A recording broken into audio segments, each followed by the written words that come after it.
இங்கே ஒரு சின்ன பையன், ரொம்ப அறிவான பையன் நினைக்கிறேன். அவங்க அப்பா சாப்பாடு சாப்பிட சொல்லி வற்புறுத்துறாரு.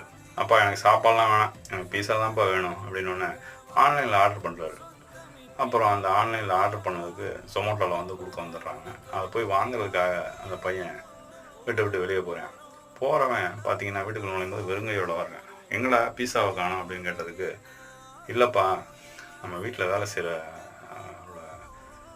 டிரைவரோ தோட்டக்காரன் தரல, அவங்க பிள்ளைங்க பாவம், நம்ம என்றைக்குனாலும் வாங்கி சாப்பிட்டுக்கலாம்ப்பா, ஆனால் அந்த பிள்ளைங்க ஆசைப்பட்டது ஏக்கமாக பார்த்துச்சு, அப்போது அவங்களுக்கு கையில் கொடுத்துட்டு வந்துட்டேன் அப்படின்னு சொல்லி வீட்டில் இருக்க சாப்பாடை அந்த சின்ன பையன் சாப்பிட ஆரம்பிச்சிட்டேன். அவங்க அப்பாவுக்கு ரொம்ப சந்தோஷம்.